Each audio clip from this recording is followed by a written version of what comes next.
will be stronger. They'll call me freedom, just like a waving flag. I get older, I will be stronger. They'll call me freedom, just like a waving flag. So wave your flag, now wave your flag, now wave your flag. Oh, oh, oh, oh,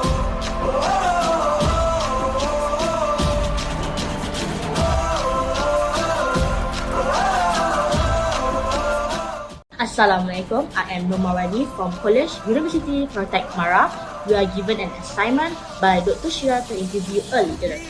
Therefore, we choose Tuan Tazali to be interviewed, and he is a director of Johor State Customs. Well, we choose him because I personally know his nature. He is a firm and responsible person, but to find out more, we will pose some questions related to leadership. Before that, here I would like to give a bit of information of the Royal Malaysia Customs Department is. Royal Malaysia Customs RMCD is the government agency responsible to administering the national indirect tax policy. In other words, RMCD administration 7 main and 39 subsidy law. Besides that, RMCD implement 18 law for other government agencies. Assalamualaikum, we are from College University Protect Mara student. Would like to thank Tuan Sazali for helping us with the assignment. My group has 10 members, but we only send representative for interview session. Okay, my name is Nomawani binti Abdul Razak. My name is Muhammad Taufik bin Bunyamin. My name is Raja Kalina Putri Raja Kahudin. And my name is Muhammad Jaruhat bin Mazuki. Give you reason, take you higher. See the champions take the field now. Unify us, make us feel proud. In the streets our heads are lifting as we lose our inhibition. Celebration, it surrounds us. Every nation, all around us. Sing forever young, singing songs underneath the sun. Let's rejoice in the beautiful game.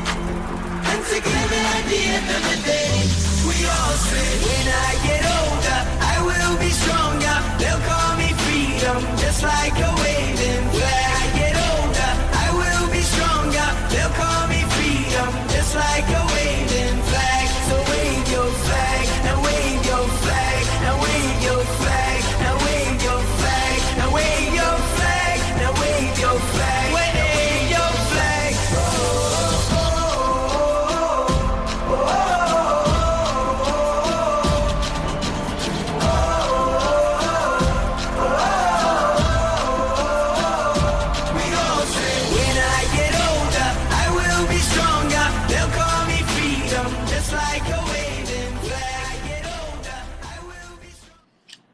Can you introduce your name and your current position in the company?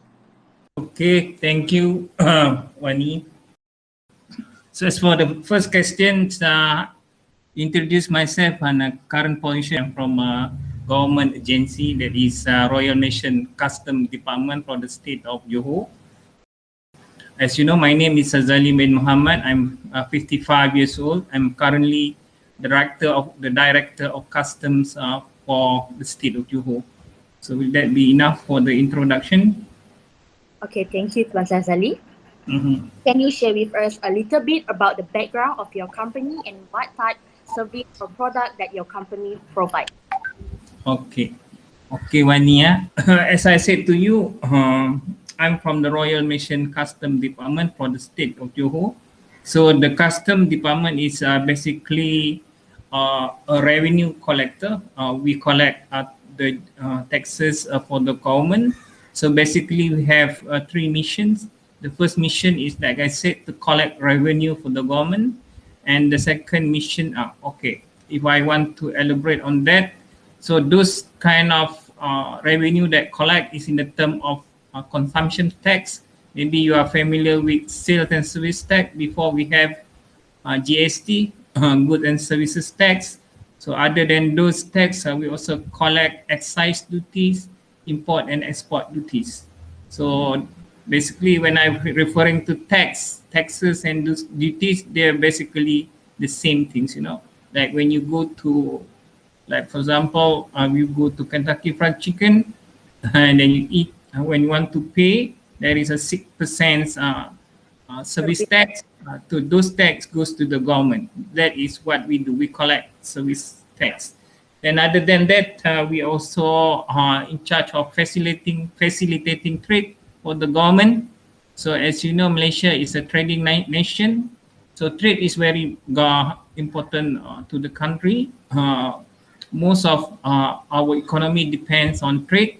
So in order to promote trade and to ensure that the economic sector is growing and prosper, the government give a lot of facilities to trade, to the companies, manufacturing companies, exporters, and so on. So there are a lot of facilities that are given to those sectors to facilitate trade. For example, like we have the government gives some kind of tax exemption to the trade to the manufacturing sectors. If I can give you an example, if there is a company that wish to manufacture electronic products, so if the electronic product is meant to be exported, maybe 80% of the sales or volume are to be exported overseas. So to encourage these companies to export their products to foreign countries, the government give some kind of tax exemption. For example, when they are importing the raw material for their electronic product, maybe the PCB or all those kind of materials. So when they import those materials, they do not have to pay tax.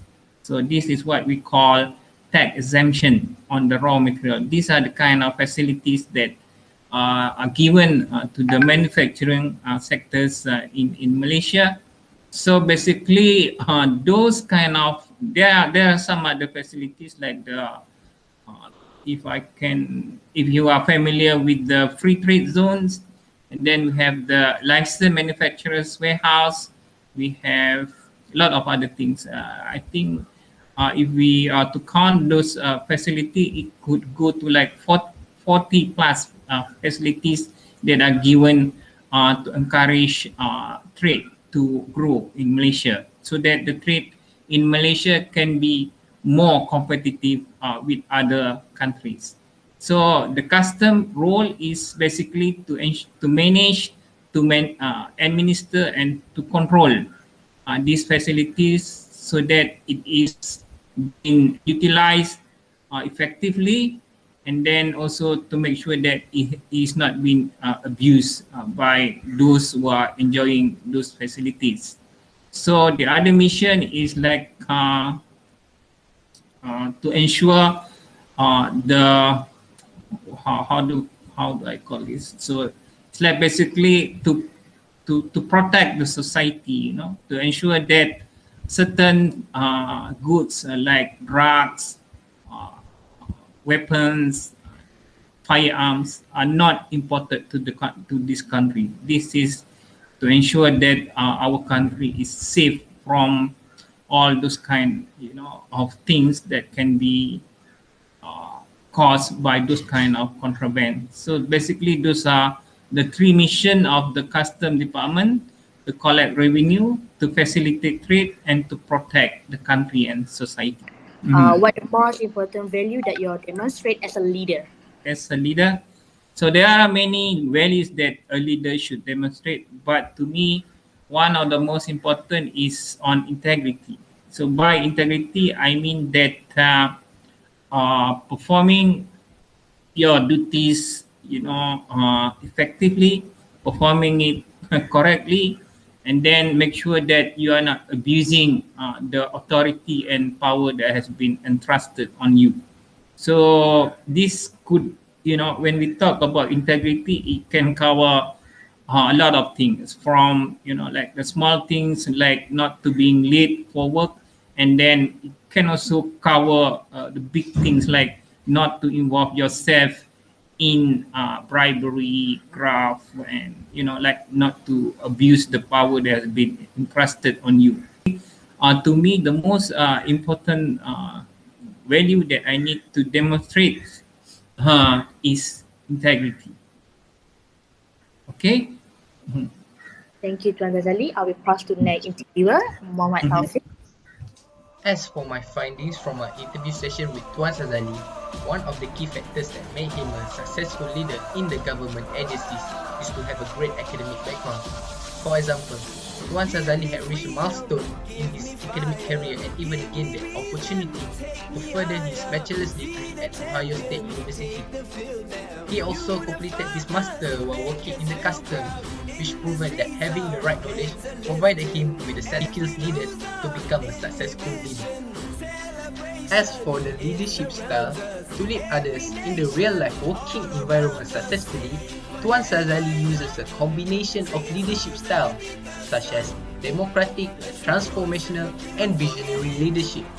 This shows that to lead others effectively, it is important to use the appropriate types of leadership based on the circumstances and the objective of the task. The challenges that Mr. Sazali faces during his study life is after he spent Mr. Sazali to attend English class for 6 months and continue degree account with MPU University in Turkey. During study, Prof asked him communicate English in order to get 20% mark for participation. To execute a good decision within that time or for long-term period that may take others.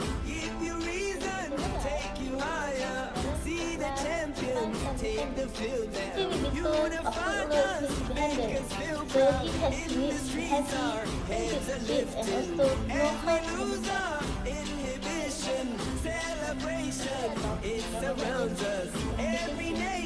To be a good leader, person must have communication skills. We can make Mr. Sazali as example in a communication skill because Mr. Sazali used the visionary communication technique to make other people understand and have a free vision about the task given. Another technology communicate top management and subordinates, which is using email and WhatsApp. He also states the best communication through meeting once a month. During MPO, he is utilizing the use of Google Meet and Zoom to have open communication with others.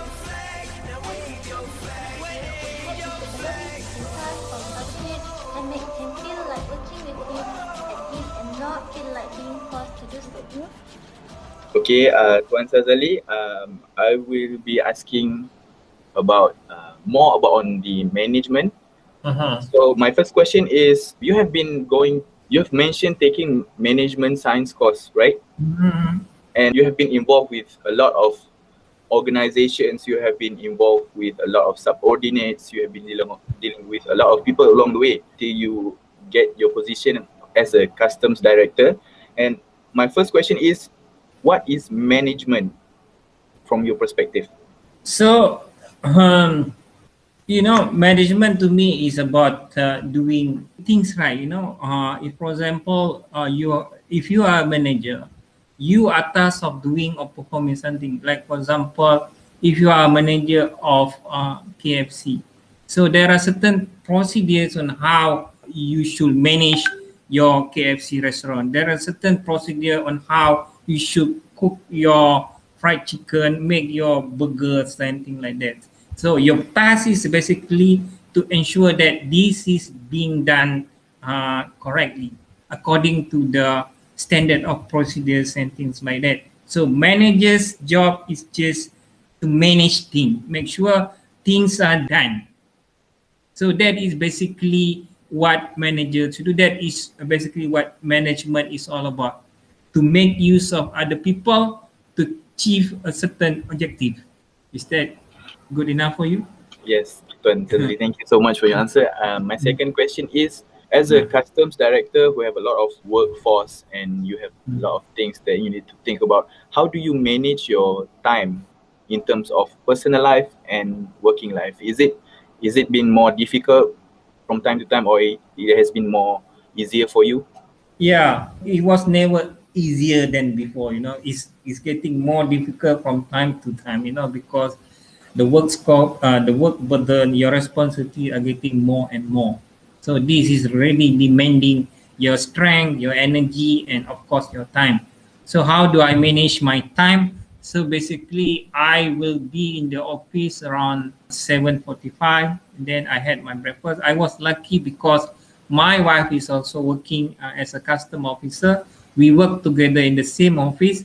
So there is no issue such as I do not spend a lot of time with my wife. Every day, I will have breakfast with my wife. If I am in the office, we have lunch together, and then we go back from the office together. So there is not much issue with how I spend time with my wife.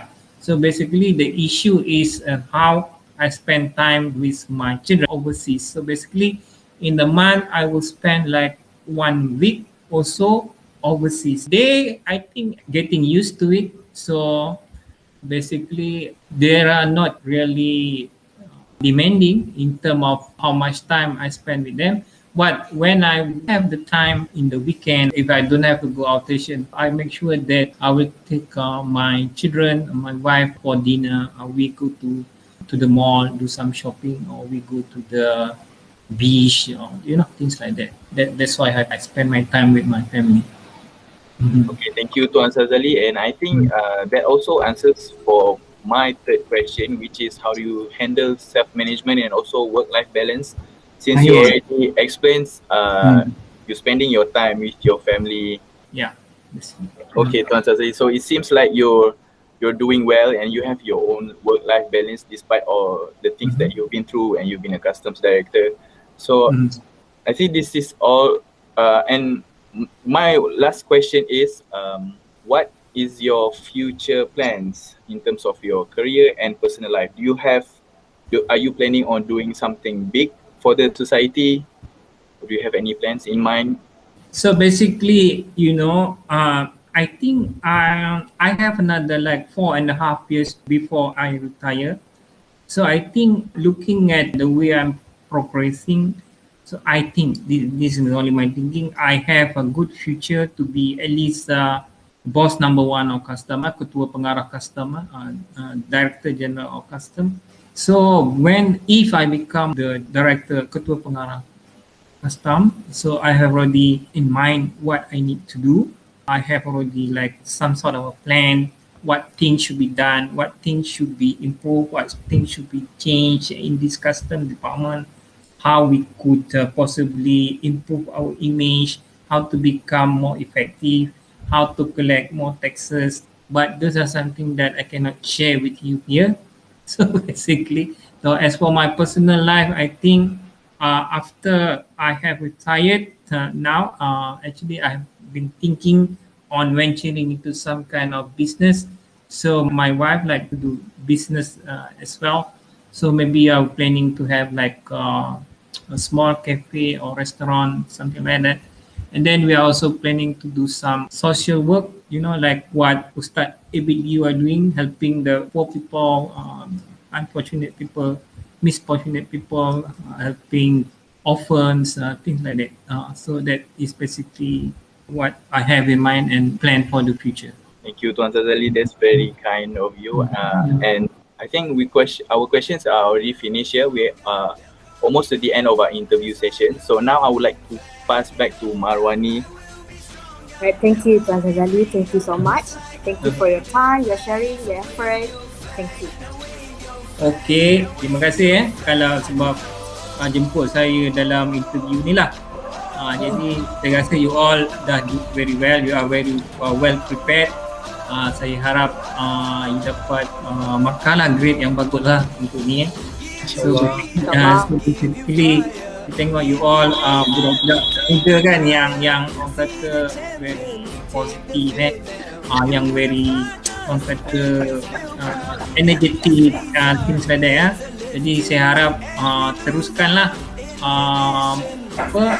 berbuat begini kan, teruskan motivation tu untuk your future. So we have came to the end of our interview session with Tuan Sazali.